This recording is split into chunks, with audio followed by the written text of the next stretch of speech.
Good evening, YouTube. Good evening, my fellow Canadians. Um, this is a old clip involving the CEO of Birchcliff, um, Jeff Tonkin.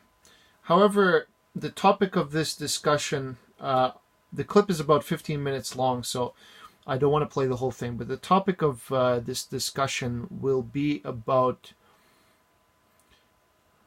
my feeling towards Jason Kenney holding a referendum on Wexit. And I kind of want to lay my evidence out here because this was shortly after Kenney was elected. But it's a very important conversation that Catherine Murray had, and all credit to BNN Bloomberg for the video, with Jeff Tonkin. And how the carbon tax itself is actually extremely unrealistic. So just, if you will, I'm going to quickly find the place where he talks.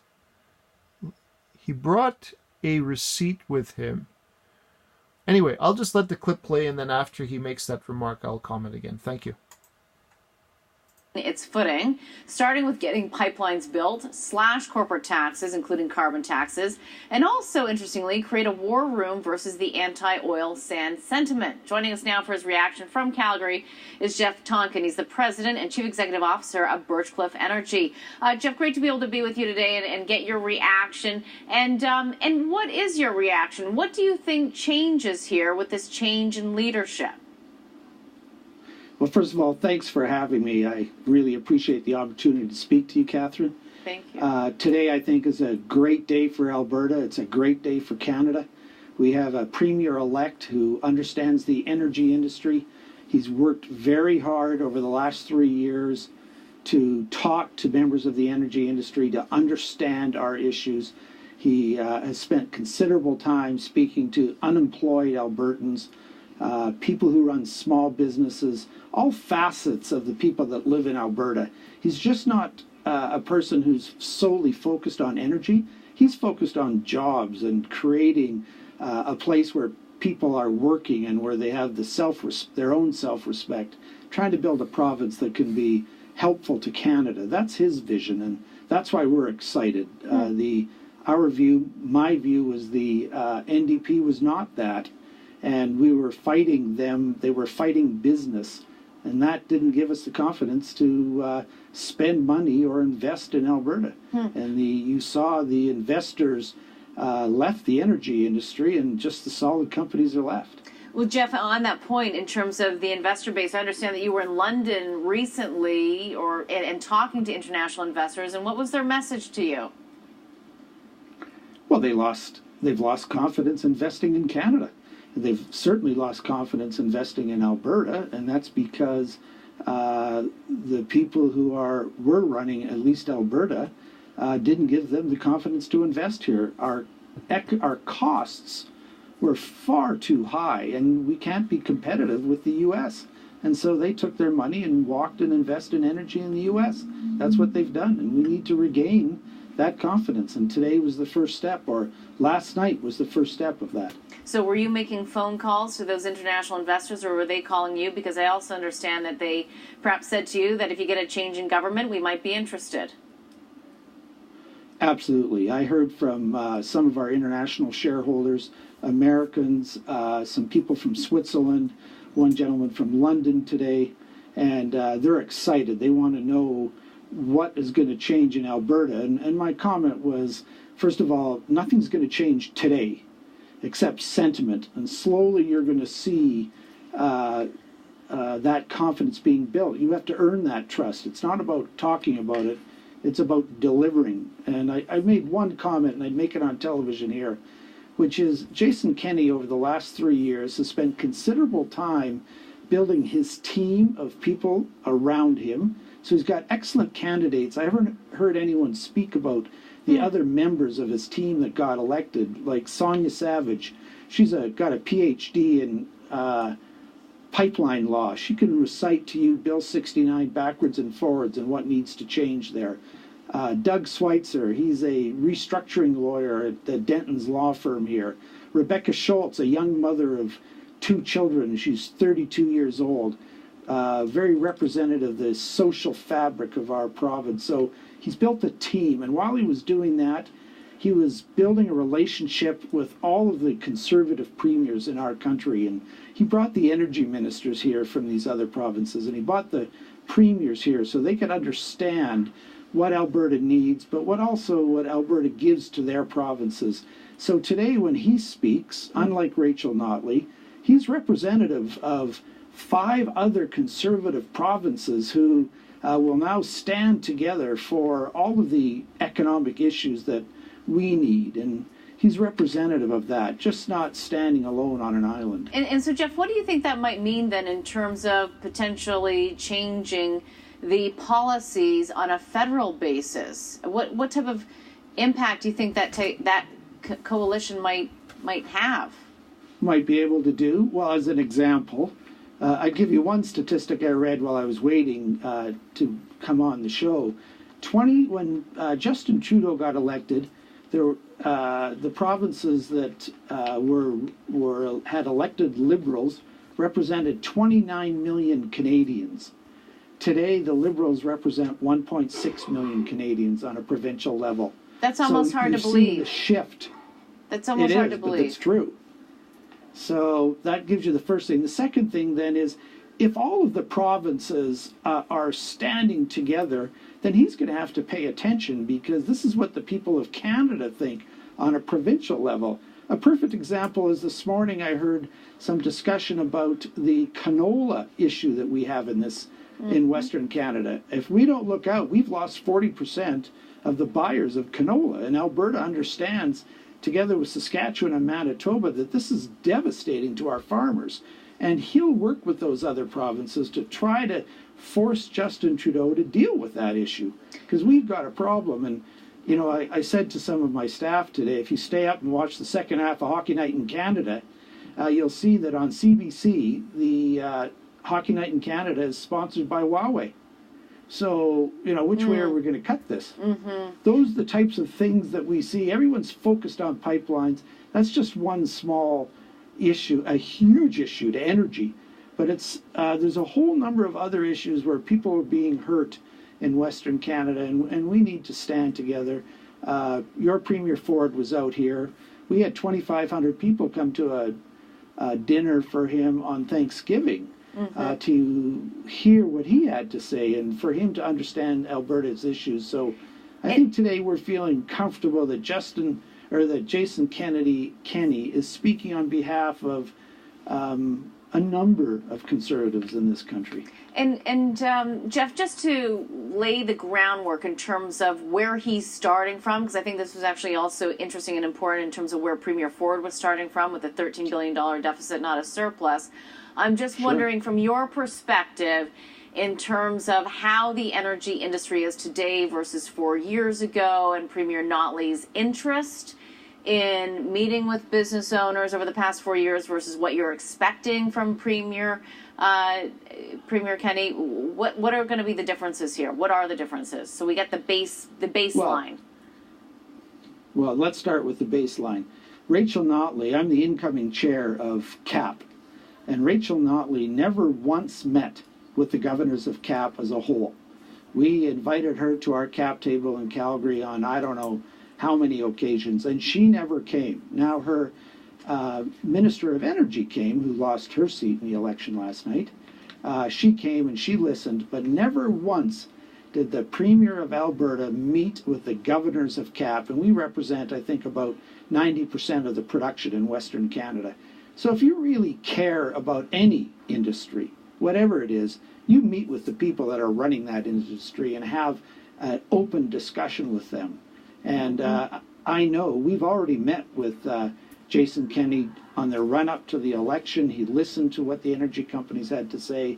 And so I'm comfortable that over the next period of time, we're going to have direct input with Mr. Kenney into his decisions. Now, he'll make his own decisions on what's best for Alberta, but at least we'll have the opportunity to express to him what our concerns are. I'm very comfortable with that. Jeff, last question. In terms of the next and first moves from Jason Kenney that you want to see that will impact your industry in Alberta? Do you want to see Bill 12 turning off the taps to British Columbia? How can he help get product to other markets? What's something tangible that you want to see that can have a real impact and hopefully an immediate impact? Well, the first thing, he promised two things.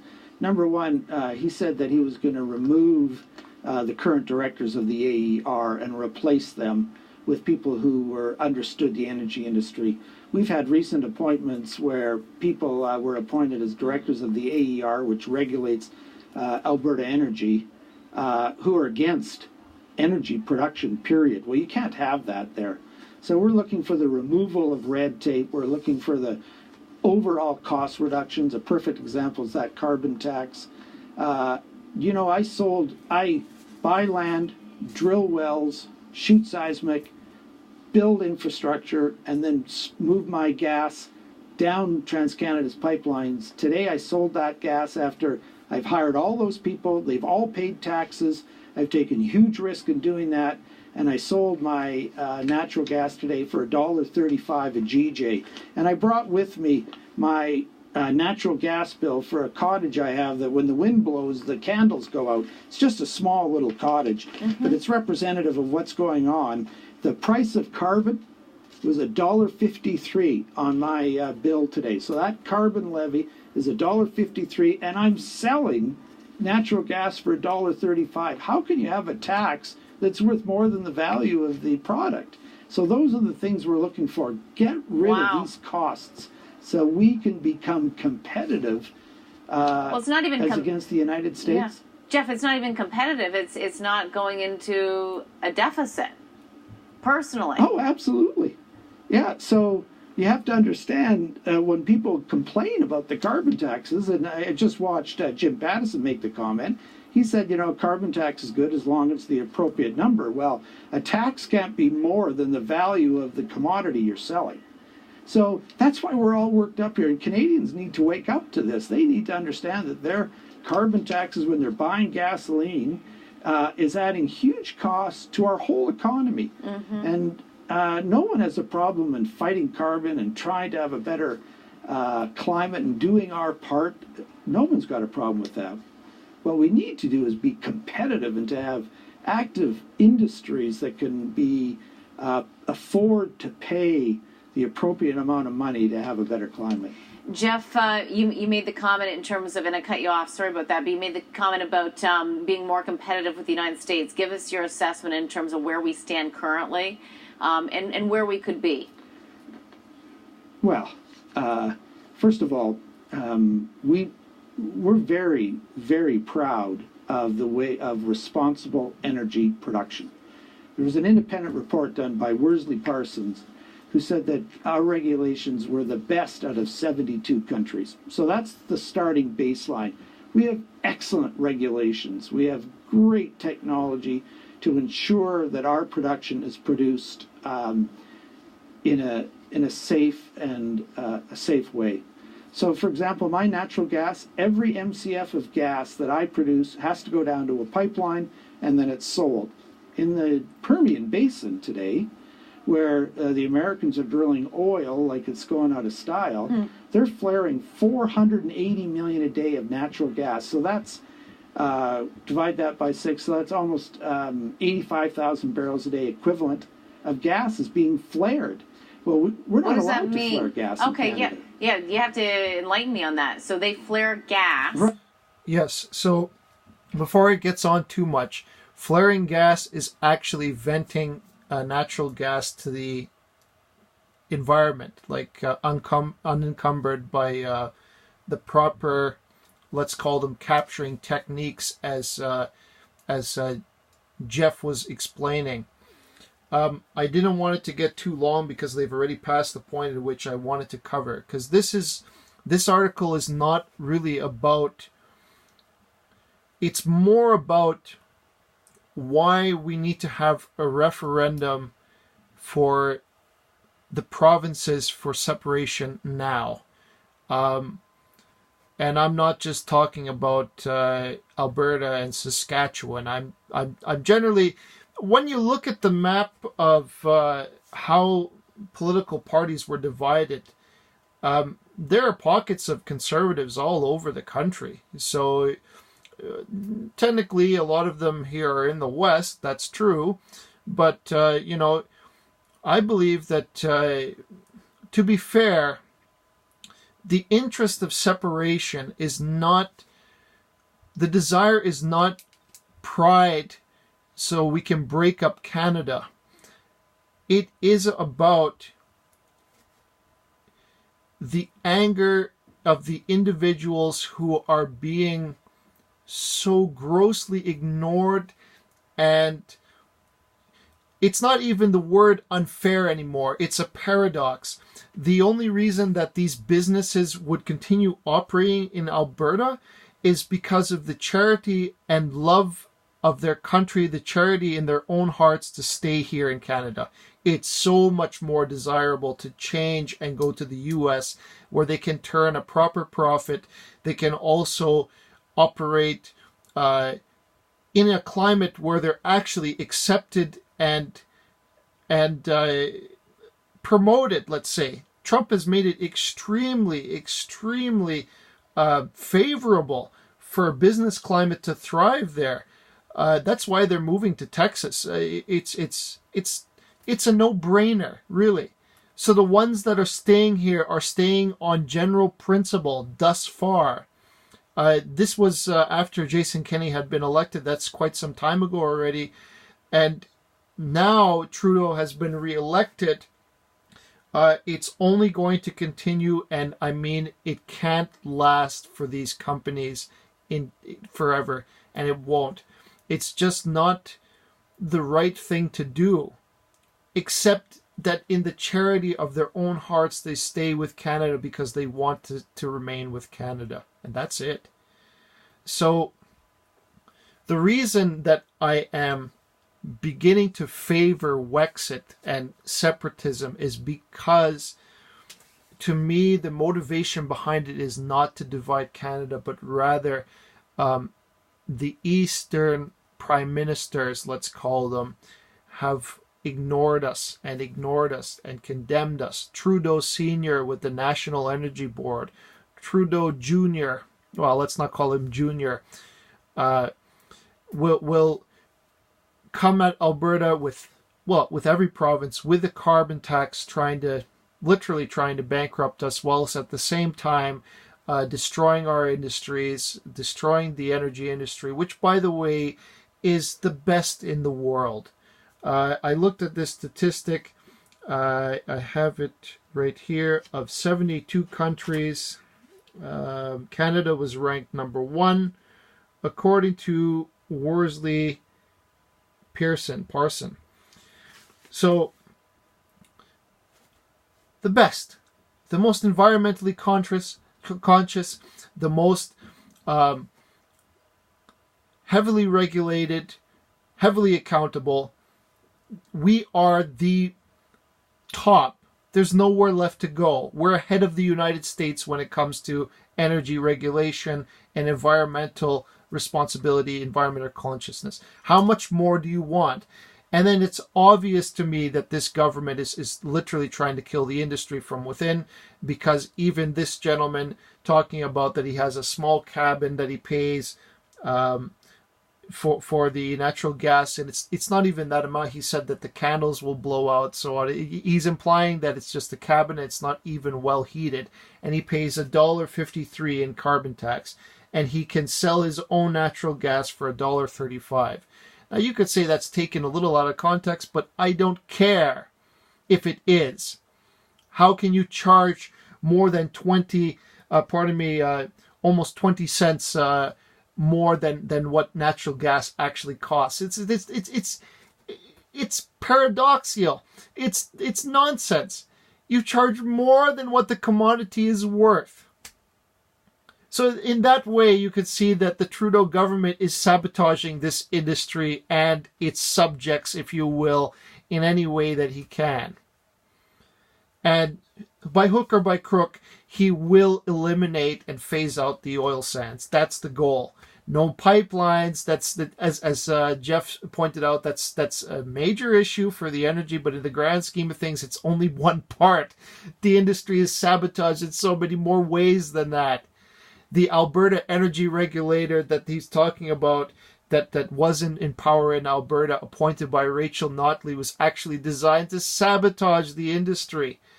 And what they did is they took the money from Alberta citizens and used it to line their own pockets. Jim Ellis, one of the directors of the AER, actually built his own company and used it to line his pockets. So, of course, since Kenny got in, they've been shut down. There was a committee that was put together to review the economic validity of such programs, and when they looked at it, they said, my God, they're wasting so much money. Millions upon millions upon millions of dollars. I think tens of millions of dollars wasted. And I think $6 million is something missing, or more than that. So I'm looking at this, I'm saying separation is not just desirable, but a very practical solution, or rather the threat of separation to give us a little bit more negotiating power. Because this can't continue. This is unreasonable on so many levels of analysis, I can't even count it. It's just it's completely unreasonable and unsustainable. The carbon tax that Jeff talks about when it comes to applying to gasoline, okay, nobody thinks of it, but this will increase the price of food, right?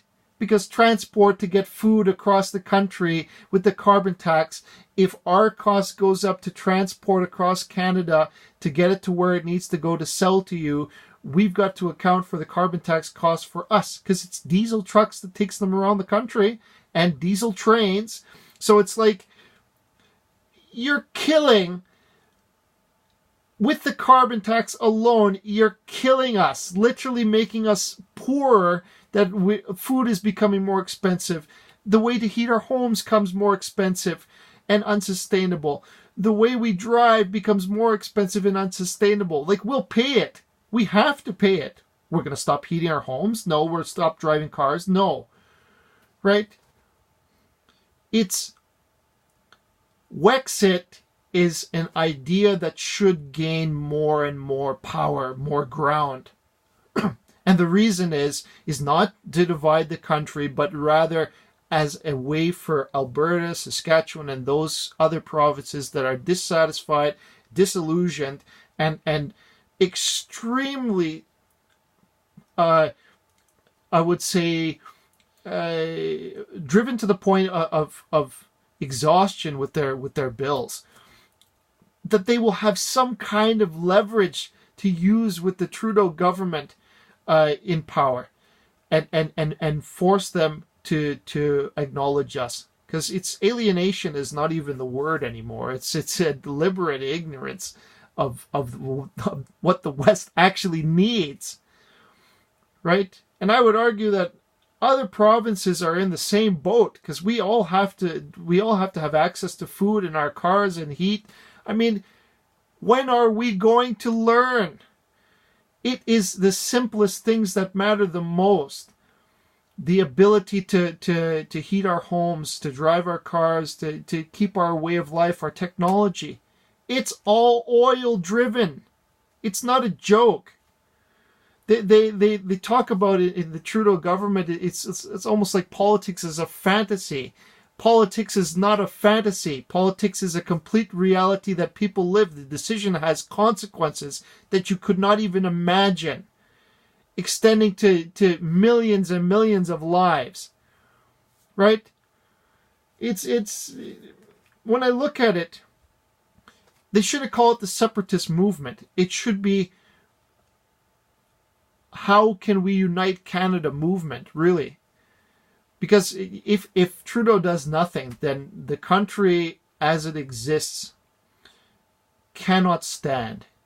It's not about dividing the country. It's really, each province should examine their own, let's call it conscience, let's say, or current issues, and really have a strong look at it and see where their interest actually lies, in a like for the future plans of this federal government, and see how they, if they debate the problem, what they'll come to. You cannot say it's a beneficial plan to Canadians. It just isn't. It's not. And it's been implemented and acted out, and it's failing. And if it continues to be implemented, we're going to lose a lot more than just some oil companies, man. We will lose our future as a country, I will say. It'd be similar to something like what happened to Detroit. You kill the business sector enough, they'll just disappear. And the people as well. It's not a ghost town, but like you would never want to live there. No offense. But I'm looking at this and I'm saying, Jason Kenney, why on earth are you waiting so long for the referendum on Wexit? Implement it now. I know the reason why he's delaying it. He's hoping that Trudeau will actually learn, will actually listen and negotiate with us. I'm going to say that's a very naive approach, because I'll say that Jason Kenney he doesn't want to be the premier that split Alberta away from Canada and actually divided Canada. But in all fairness, and that's what it is at its core. That's why Alberta people, Saskatchewan, I don't even want to narrow it to those terms, but that's why people are so frustrated. They just can't continue to keep affording this. It will radically change how their lives are at this time. Our way of life. And that's all it is. It's a preservation of our way of life. If we want to continue enjoying our lives as we know it, we've got to do something now, immediately. So, with that aside, I hope that Jason Kenney will reconsider his decision. If you look at Quebec, they've sued for separation, pushed for separation, many, many times, and have gotten quite excellent results. And I would encourage Jason Kenney to use the same tactic. Alberta collects its own taxes from now on. No more will send to the federal government and accept what you get back. No way. And no way will we enforce the carbon tax. That's number one.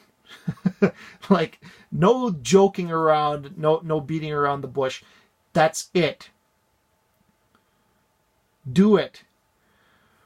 Otherwise, in Alberta, I'm sure that many people, well, let's just say Jason Kenney won't be elected again. I'm sure of that. We're so desperate here now. It's becoming silly for him to say, "Oh, be patient."